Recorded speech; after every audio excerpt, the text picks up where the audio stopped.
লাখো শরণার্থীর আশ্রয়স্থল রাফা এখন জ্বলছে।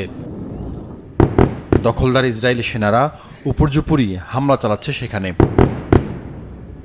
পালিয়ে যাবার জায়গা নেই গৃহহীন প্যালেস্টাইনিদের। তারপরও নিরাপত্তার আশায় নিরুদ্দেশে ছুটছেন তারা।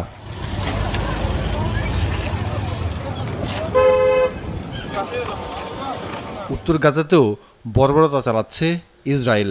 জাবালিয়াতে কার্পেট বোমিং করেছে দখলদার ইসরায়েল বাহিনী। সেখানেও দীর্ঘ হচ্ছে হতাহতের মিছিল।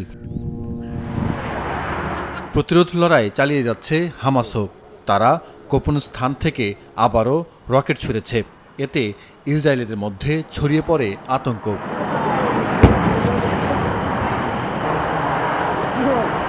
ইসরায়েলি ক্ষেপণাস্ত্রের আঘাতেই আরেক জিম্মি নিহতের দাবি করেছে হামাস। নাডাফ পপুলোয়েল নামের ওই জিম্মির ছবি প্রকাশ করেছে গোষ্ঠীটি। জানিয়েছে তিনি ব্রিটিশ নাগরিকও ছিলেন। এদিকে ইসরায়েল বিরোধী বিক্ষোভ থামেনি যুক্তরাষ্ট্রের বিশ্ববিদ্যালয়গুলোতে।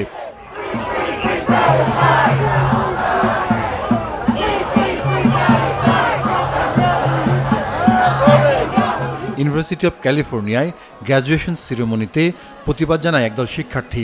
এতে বাধাগ্রস্ত হয় অনুষ্ঠান।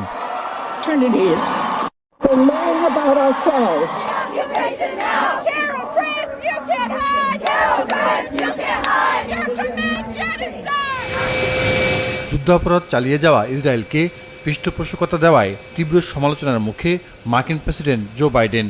বহু চেষ্টার পরও রাফায় হামলা বন্ধ করতে রাজি করতে পারেননি ইসরায়েল প্রধানমন্ত্রীকে। গতকাল তিনি বলেছেন, হামাস জিম্মিদের মুক্তি দিলেই অবিলম্বেই যুদ্ধবিরতি সম্ভব।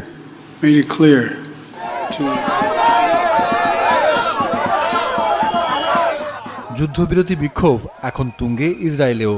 চুক্তি করে জিম্মি মুক্তির দাবিতে গত রাতেও রাজপথে নামেন হাজার হাজার মানুষ।